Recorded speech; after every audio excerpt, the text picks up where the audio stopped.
was doing email list management. I ran probably the third biggest list management agency in the industry, where we did probably in 2.5 years, like 8 figures. Welcome everybody to another episode of Uncensored Direct Marketing. Today I have Kyle Dana of Digistore24. So Kyle today is going to talk to us about email marketing. He's going to reveal some crazy secrets about how to get better open rates, how to get more sales, and just kind of make more money off your email list. So welcome, Kyle. Cool. Yeah. Thanks for having me. As you know, I'm a bit biased because we've become friends over the last couple of years, but I'm a big fan of the podcast. So yeah, super cool to be here. I'm like the most nervous I've ever been for a podcast, but that means I'm excited. So yeah, thanks for having me. That's good. Well, thank you so much for being on. And I know like we have so many things to get to, and you have so much knowledge about, email list management, and just how to extract more money off your list, which is a really hot topic for a lot of people. As advertising changes a lot on Facebook and so forth. A lot of people are kind of looking at email as the gold mine in terms of making money. So before we get into that, just a couple of words about what you do at Digistore, and obviously about your other venture, your email venture, so we can understand kind of, what your experience is like and what you're working on. Yeah, for sure. So for the last 2 years, I've been director of marketing at Digistore. But just before that, I was doing email list management. I ran probably the third biggest list management agency in the industry, where we did probably in 2.5 years, like 8 figures of revenue for our clients. And so I was traveling so much for Digistore. I had, past clients or potential new clients coming up to me saying, "Hey, do you still do email?" And so we thought there was a nice opportunity there through Digistore, offering to offer owners on Digistore, but even outside of Digistore, just, to offer these services again. So I've teamed up with my old team with Digistore to, help, supplement offer owners make, way more money on the back end. Awesome. So basically this is a product that's offered obviously to people who are working with Digistore because you're the sales manager there, but it's also, for external people who are just looking for some more revenue on their email list, this is obviously a good solution. Obviously you have a lot of experience in email management and list management, and this is obviously managing a list, but from what I understand, it's really not obviously an email service provider or anything like that. This is like an add-on service to this. So can you tell us a couple of the key features of your product? Yeah, for sure. So basically, like when I got started, I realized there were so many list managers out there who are managing people's internal lists, right? So they have a brand managing that list. So the idea kind of came up to, hey, we can opt people into a second list, right? Have more email real estate that we can then monetize that list through sending affiliate offers. And so basically what we do is we opt people into a second list. We create a brand that's going to resonate. So let's say it's a diabetes supplement. We'll create a diabetes blog, and we're going to mail to your buyers completely separate from our brand. We're going to set that up in our own ESP. We built our own software that uses AI that eventually knows what offers to send based off, historical data and stuff like that. And so we basically monetize people's lists on the side, completely separate, and essentially cut our clients a nice fat check every month. That's kind of newfound revenue. That's separate from your current, setup, separate from your current mailing list. Okay. Our tool works with an ESP. Okay. So essentially somebody comes to you, they have their email list, and you said you get a second opt-in. So how do you do that? Like, I know this is maybe a little bit of a technical issue, is like, do you ask the customer again to opt into something else? Or, I don't know that much about email, so it might be a little bit of a newbie question. Sure. No, that makes sense. So the best thing is like to start with like new buyers. So like, let's say you have 100 new buyers coming in every day. Yeah. We'll start our partnership and we'll opt in those new people to our list. Honestly, it's as simple as mentioning it in the privacy policy. And if you really want to communicate it well, like, you have the email check mark. When someone's placing an order, you can also mention there like, hey, as a bonus, you're going to get added to, this other health list, for example. So okay. For new buyers, it's pretty easy. For existing buyers, there's some great ways that you can get around it as long as you have full email opt-in proof.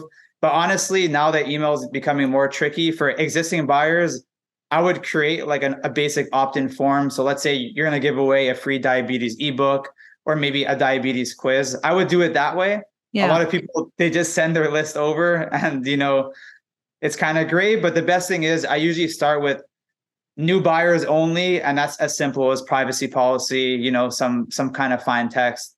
Yes. Some Yeah, updates it's as basically simple as on the that. website that says, hey, you're giving access to that information. But the interesting thing is obviously there's a lot of laws and, Europe versus US versus all the different, major countries or jurisdictions, they have different ways of dealing Yeah. with things. So one way, like you mentioned, I think is interesting is, an ebook or like some kind of like if you're in health, whatever, like a cookbook or something that can really get people to just here, download this for free, but we're giving somebody an asset, right? It always, I think, will help when you give something free. I mean, talking about, emailing people and having them different offers and the structure of the email, I'm curious, like, what is the amount like and there's every list manager I talk to has a different way. There's a consensus that emailing every day is good, but do you find that's too much? And then if you do email every day, like is there like a percentage that should be relationship building, a percentage that should be sales, a percentage that should be information? Like how do you kind of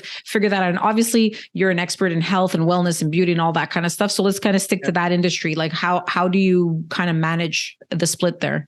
Yeah, for sure. So first off, like the welcome series is key. So like the welcome series for me is like building the foundation of a house. So like if I told you, hey Maria, I'm gonna build you this beautiful mansion on the water.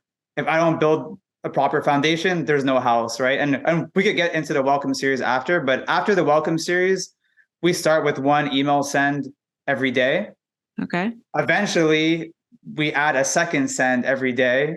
So we do like 8 a.m., 6 p.m., second sends to a tighter segment. At one point at the beginning of COVID, there was so much money in email marketing where it sounds crazy, but we added a noon send. So at one point we had 3 sends per day. Wow. Okay. We did tighter segments. So like the noon send was 7-day openers. Like those people want to receive our emails. So like open rates there were still like 30%. So okay. 3 cents is pretty crazy. I would say intense. definitely do at least 1 cent per day. Even if like you're not in like the DRM space, but like you're in ecom space. Like for example, Lululemon, I get at least an email from them every day, sometimes 2, for example.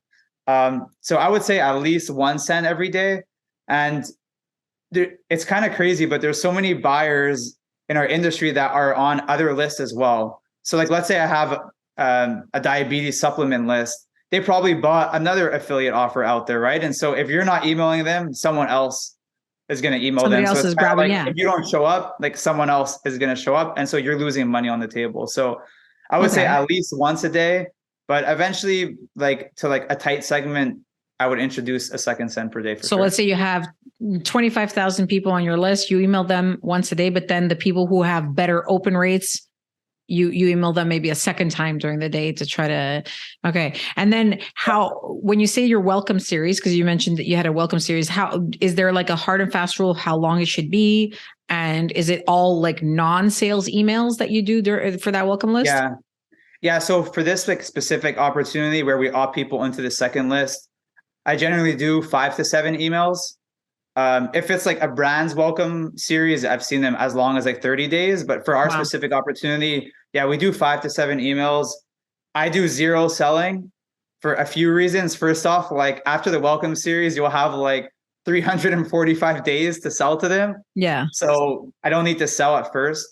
Yeah, for me, it's all about giving value, like building trust, building the relationship. So what I do, and you can probably do it now on AI, but like, let's say the diabetes example, I used to go on Fiverr and create a free diabetes meal plan, a free diabetes recovery ebook.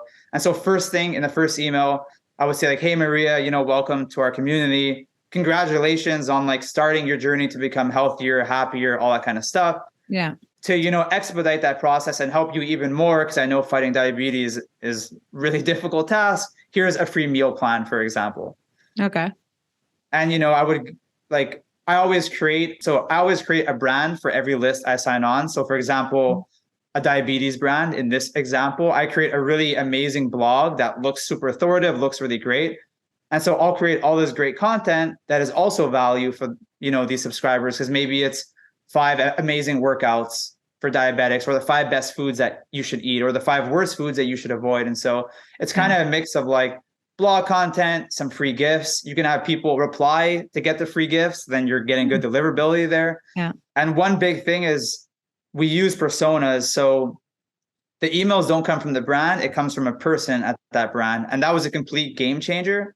Okay. So So like meaning might- the person's name, like it would be like Kyle at Medical News, Yeah. whatever, We usually versus use a just the female. brand. Okay.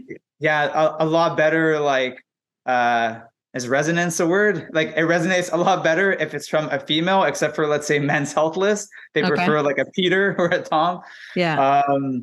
But yeah, like I mean, if you have an actual persona to use or a face of a brand, great. In this case, because we're managing a client's list, we'll create a persona, let's say Sarah. And so it's a lot easier to have a relationship between your list and your subscribers or buyers if it's coming from a person, right? It feels a lot more personal. And so, Okay. yeah, like we've had a lot of success, like in terms of building trust, building a relationship. So once that welcome series is over, it's sort of like the phone sales experts in our space. It's like we're kind of like their coach or like their ally, right, in their journey to becoming healthier and, Okay. fighting diabetes or losing weight or whatever, Yeah. like illness or like problem So they're facing. if we take it like a step further, you have that welcome series and then you go obviously into the selling. Do you sell every single time after, or is there another ratio that you kind of try to keep in order to like, I know for me, like I'm subscribed to the Gap, not because I wear Gap clothes all the time, my son does. So I like to get those like deals, and I keep it on there because the day that I want to buy all this stuff at the Gap, it's like, there's always a coupon. There's always a coupon in